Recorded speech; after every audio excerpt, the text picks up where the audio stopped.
Bonjour à tous et bienvenue sur la chaîne YouTube de Cryptost Academy pour la première vidéo d'analyse on-chain de l'année 2025. J'espère que vous allez bien, j'espère que vous avez passé de belles fêtes, j'espère que vous allez avoir tout ce que vous souhaitez en 2025 et ce que je vous souhaite aussi notamment, c'est que nous ayons un magnifique bull market qui continue malgré le fait que bien sûr manifestement vous l'avez remarqué, on a un petit ralentissement du marché aux abords des 100 000 $ depuis le mois de décembre et c'est exactement l'objet de la vidéo d'aujourd'hui. On va se poser la question d'où vient la pression de vente sur le marché du Bitcoin. Il faut savoir qu'elle n'est pas arrivée seulement en décembre, elle est là depuis un bon moment. On va essayer de comprendre pourquoi il y a de la vente, qui vend, combien de volumes de BTC sont vendus et comment est-ce que ça impacte le marché. On va lancer cette première analyse de l'année 2025 avec une étude des comportements de vente pour essayer de comprendre comment ils peuvent influencer les cours du marché du BTC. Mais bien sûr, avant de lancer cette vidéo d'analyse on-chain, je vous invite à vous abonner à la chaîne YouTube de Cryptos Research et à activer la cloche pour ne rien louper de nos prochains contenus. Clairement, ça vous coûte strictement rien, 0 centime et 3 secondes de votre vie et vous vous doutez pas à quel point ça nous soutient. Donc si vous appréciez le contenu technique que Vincent Gane vous offre tous les mardis midi et les analyses on-chain que je vous propose un jeudi sur deux, n'hésitez pas à nous rejoindre et à nous faire savoir si vous appréciez nos vidéos et si vous apprécieriez que nous traitions d'autres sujets. J'ai notamment fait plusieurs vidéos sur l'Ether récemment, comme vous l'aviez demandé. J'en ferai certainement plusieurs autres au cours de l'année 2025, bien évidemment. Maintenant que les présentations sont faites, lançons-nous dans le vif du sujet. Pourquoi et d'où vient la pression? Pourquoi est-ce qu'il y a des gens qui vendent, premièrement, et pourquoi est-ce qu'il y a de la pression de vente sur le marché du BTC? Pour essayer de comprendre cela, on va d'abord observer rapidement la résilience du BTC sur les récentes corrections. Parce que suite au rapide passage du BTC au-dessus des 100 000 $ en décembre, eh bien le cours il a donc entamé cette première correction dont nous venons de parler, vraiment cette première correction qui n'avait pas encore eu lieu depuis le franchissement de son ancien ATH aux alentours des 73 000 $, on n'avait pas vraiment eu de véritable correction et cette fois-ci on vient de l'avoir, on vient d'avoir une première respiration. Il y en aura certainement d'autres au cours de l'année 2025, notamment en début d'année 2025 si la hausse se poursuit, mais par rapport à ce qu'on a connu en 2024, eh bien on se rend bien compte que pour l'instant la correction qu'on a actuellement, elle est plutôt faible en fait. On est sur une ampleur d'à peu près moins 15, moins 14 à moins 15%, ce qui est très très faible, hein. C'est à peu près ce qu'on a connu en mars 2024, mais si on regarde pendant toute l'année 2024, on a eu des corrections qui sont allées jusqu'à moins 20, moins 30 pour certaines, moins 28, ouais bref. On a eu des corrections qui sont allées entre moins 20 et moins 30% pendant toute l'année 2024, et là, on vient d'avoir un prix qui s'apprécie énormément, donc on a eu beaucoup de prises de profit, comme on va le voir dans un instant, et le prix n'a corrigé que de moins 15%, comme on va le voir plus bas. Cette chute, elle paraît relativement faible, comparément compte tenu des volumes de dépenses qui ont été libérés entre octobre et décembre. On va se lancer tout de suite du coup dans l'étude de ces comportements de dépenses. Premièrement, on va s'intéresser aux investisseurs à long terme. Vous allez voir, on va parler des mineurs, on va parler des investisseurs à court terme, mais d'abord on va s'intéresser aux investisseurs à long terme parce que les investisseurs à long terme, les LTH, sont un groupe qui est particulièrement patient, qui est particulièrement résilient et qui vont attendre l'opportunité, qui vont attendre les périodes avancées des bull market et les épisodes de forte volatilité haussière pour accentuer leur pression de vente et se décider à se dire bon allez, là le moment est venu, le prix est vraiment relativement haut, ça peut être une opportunité pour moi de vendre, donc je vais commencer à vendre. Eh bien, on est capable d'identifier, grâce notamment à ce graphique si présent ici, les périodes où on a une intensification très très forte de la dépense des investisseurs à long terme en mesurant la baisse de leur offre. Quand on a une baisse de l'offre des investisseurs à long terme, c'est bien qu'ils sont en train de vendre des BTC et de faire rajeunir cette offre qui a été détenue pendant très longtemps et qui a maturé dans les portefeuilles sans être déplacée.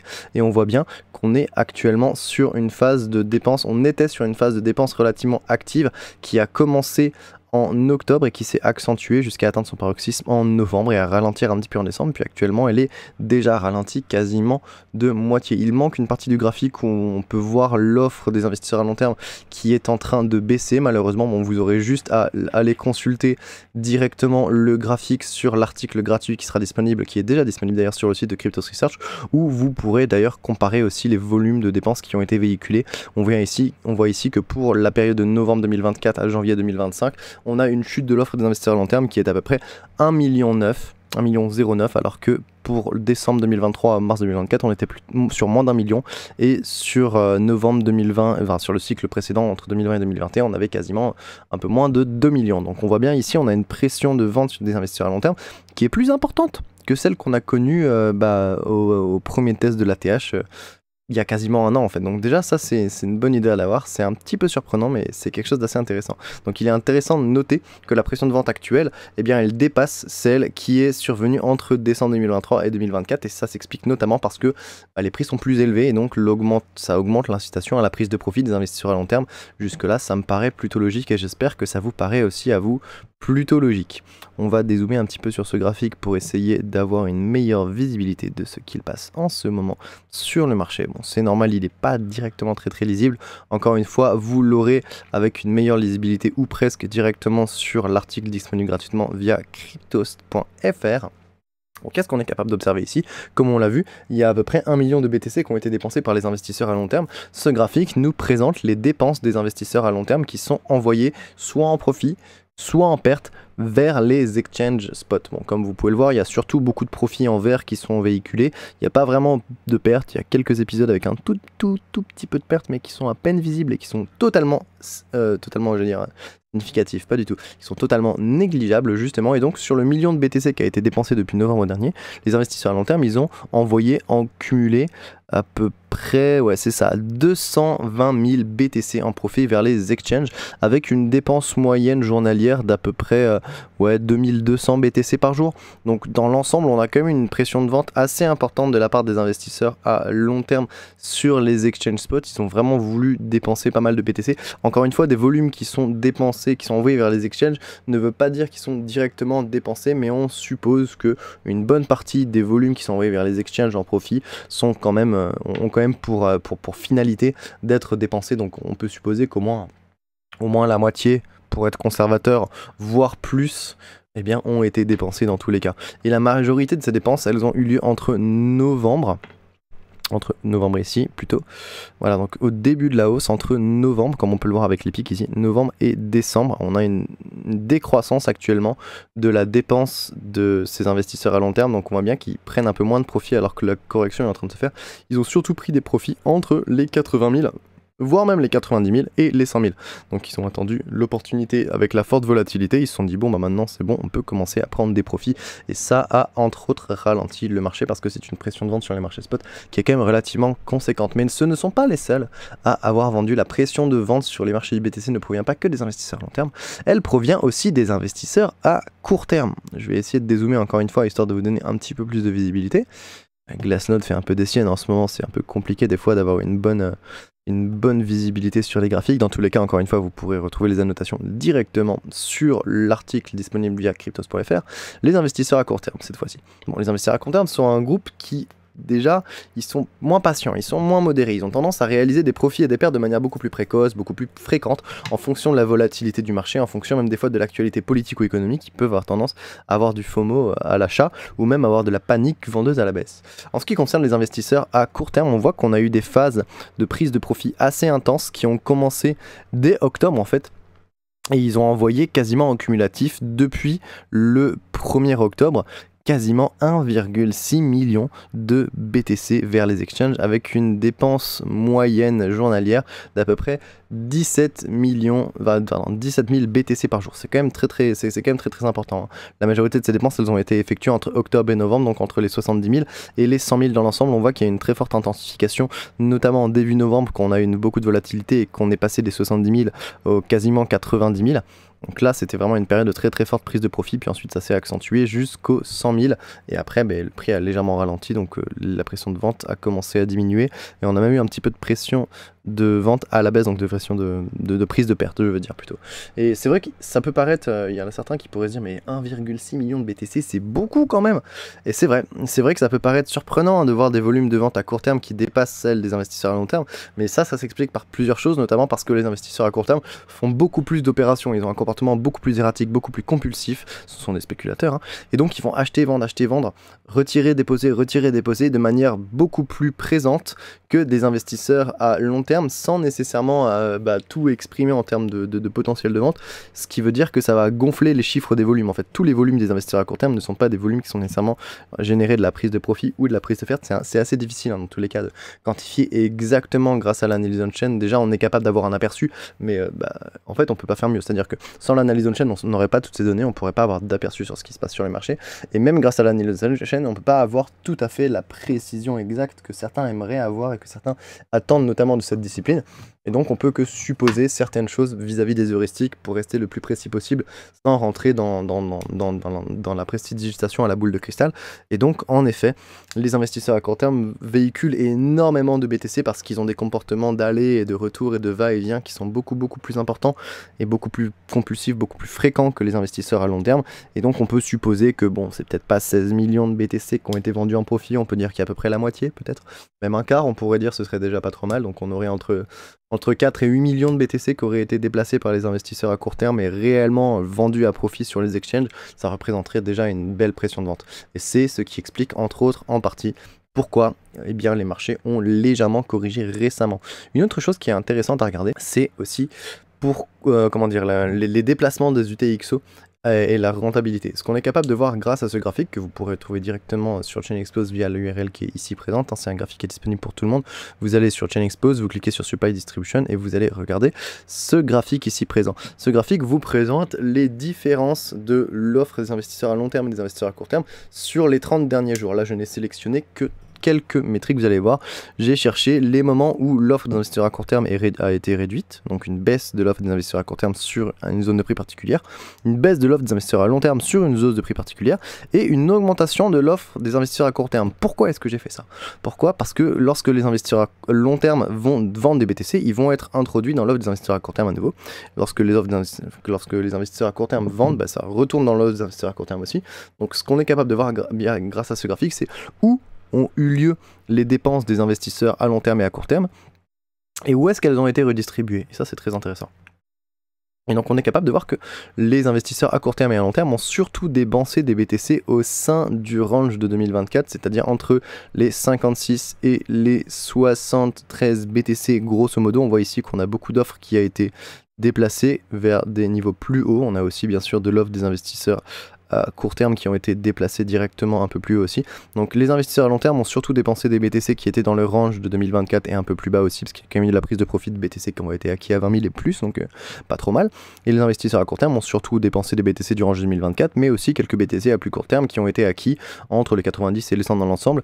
Et ça a été redistribué entre les 93 et les 106 $, grosso modo, ce qui explique la pression de vente qu'on a enregistrée une fois qu'on a dépassé les 93 $. Tout ça a commencé à se distribuer et donc ça a fait peser une pression de vente supplémentaire sur le marché. La demande, au fur et à mesure, a pu soit s'estomper, soit s'équilibrer, ce qui a fait que l'offre est devenue soit s'équilibrer, soit même s'accentuer et dépasser la pression de la demande, et c'est pour ça qu'on a eu un ralentissement, parce que l'offre a pendant un moment dépassé la demande. C'est aussi simple que ça, et ça nous explique pourquoi les investisseurs à court terme et à long terme ont dépensé des BTC. Ça nous explique pourquoi la pression vendeuse est présente et d'où est-ce qu'elle provient. Ensuite, on peut aussi s'intéresser, pour finir, aux investisseurs qu'on appelle, c'est même pas des investisseurs en fait, je me suis trompé, ce sont les mineurs simplement. Les mineurs, ils forment un groupe de participants qui ont des comportements de dépenses assez variables. Ça va être assez dépendant de la tendance. Si on va être en marché haussier, ils vont avoir tendance à prendre quelques profits pour réaliser, pour mettre du cash en trésorerie parce qu'ils ont besoin de couvrir des frais de capex et d'opex. Et lorsqu'on va rentrer dans les phases les plus douloureuses des bear markets, ils vont avoir tendance d'abord à retirer une partie de leur hash rate du réseau, à éteindre certaines machines, puis après si ça devient trop difficile et pas viable en termes économiques, ils vont commencer à dépenser des BTC. Donc ils ont des comportements qui peuvent être assez variés. On avait développé ça d'ailleurs, il me semble, durant l'analyse de septembre 2024, donc je vous invite à aller la voir si vous voulez avoir un peu plus d'informations sur le sujet. Ce qui va nous intéresser ici, c'est le comportement de dépenses des investisseurs, enfin encore une fois des mineurs, excusez-moi, entre 2023 et 2025. Et on voit qu'entre 2023 et 2025, eh bien, les mineurs, ils ont dépensé près de 30 000 BTC. Ce qui est très peu en fait. Et du coup, ça fait d'eux un groupe à la pression de vente la plus faible sur le marché au cours des dernières 2 années. Donc on voit bien ici que ce sont surtout les investisseurs à court terme et les investisseurs à long terme qui ont dépensé et d'où provient la pression de vente sur le marché du BTC. J'espère que cette analyse était claire. On va faire un petit point ensemble pour résumer tout ça. In fine, les données récentes indiquent qu'une pression de vente assez importante qui est évaluée à plus d'1 million de BTC dans l'ensemble, a été exprimée par divers groupes, notamment les investisseurs à court terme et les investisseurs à long terme, entre les mois d'octobre 2024 et janvier 2025. Les exchange spots, ils ont notamment reçu près de 1,6 million de BTC provenant des investisseurs à court terme. On peut diviser ce chiffre par deux, on va dire à peu près 800 000 BTC, ce sera déjà très bien. Et plus de 200 000 BTC de la part des investisseurs à long terme, ça on est quasiment sûr que c'est quasiment le bon chiffre. Donc on va dire à peu près 800 000 BTC pour les investisseurs à court terme, 200 000 BTC pour les investisseurs à long terme, ce qui nous fait un total d'à peu près 1 million de BTC qui ont été vendus sur les exchange spots. Et malgré cette pression de vente soutenue sur les marchés spots, eh bien, le cours du BTC, il a tanké comme un chef. Il a enregistré sa plus faible correction depuis mars 2024, ce qui souligne la résilience et la robustesse du marché actuel du BTC. Voilà qui fait le tour de l'analyse on-chain du 1er janvier, excusez-moi, du 8 janvier 2025. J'espère qu'elle vous aura plu et que vous comprenez maintenant d'où vient la pression de vente sur le marché du Bitcoin. J'espère que vous aurez l'occasion du coup de pouvoir répondre à cette question si jamais on vous pose à la question, mais d'où vient la pression de vente sur le marché du Bitcoin? Vous pourrez dire, eh bien, la pression de vente sur le marché du Bitcoin vient des investisseurs à long terme, des investisseurs à court terme, quelque peu des mineurs et surtout des investisseurs à court terme qui ont dépensé presque 800 000 BTC sur les marchés spot. Vous pourrez ainsi briller en soirée avec vos amis bitcoiners. Encore une fois, j'espère que cette analyse vous aura plu. Vous pourrez retrouver directement l'analyse écrite sur le site de Cryptost. Vous pourrez aussi bien sûr retrouver le thread directement disponible sur Twitter. N'hésitez pas à l'aimer et à le partager si ça vous a plu. Encore une fois, ça me soutient énormément. L'abonnement et la petite cloche pour le Cryptost Academy aussi, ça nous soutient énormément. Et si vous voulez aller plus loin et avoir plus d'accompagnement, je vous invite à nous rejoindre. À rejoindre la Cryptost Academy, vraiment la communauté privée numéro 1 des investisseurs crypto. Parce que on a tout ce qu'il vous faut en fait, on a la bibliothèque d'Alexandrie Crypto comme on aime bien l'appeler, on a l'analyse technique, on a de l'analyse on-chain, on a l'analyse fondamentale, on vous fait des suivis de tous les airdrops qui existent, on vous fait un rapport mensuel, un rapport hebdomadaire, un rapport trimestriel, vous avez tout ce que vous voulez avec bien sûr une équipe composée de 7 analystes extrêmement chevronnés sur tous les sujets pour couvrir tous les points, tous les angles d'attaque du marché des crypto-monnaies. Donc n'hésitez pas à nous rejoindre si ça vous intéresse. Vous pourrez avoir moins 20% sur votre premier mois d'abonnement si vous avez apprécié. Et dans tous les cas, si vous appréciez pas, le premier mois, le test du premier mois est satisfait remboursé. Donc si vous kiffez pas, tant pis, vous serez remboursé. Pas de souci, il n'y a pas de problème. Et si vous avez kiffé, vous aurez moins 20% sur votre premier mois d'abonnement et vous ferez partie de notre belle et grande communauté. Donc n'hésitez pas à venir nous rejoindre. C'était le Prof Chen. J'espère que cette vidéo vous aura plu. On se retrouve dans 2 semaines pour une nouvelle vidéo d'analyse on-chain. À bientôt.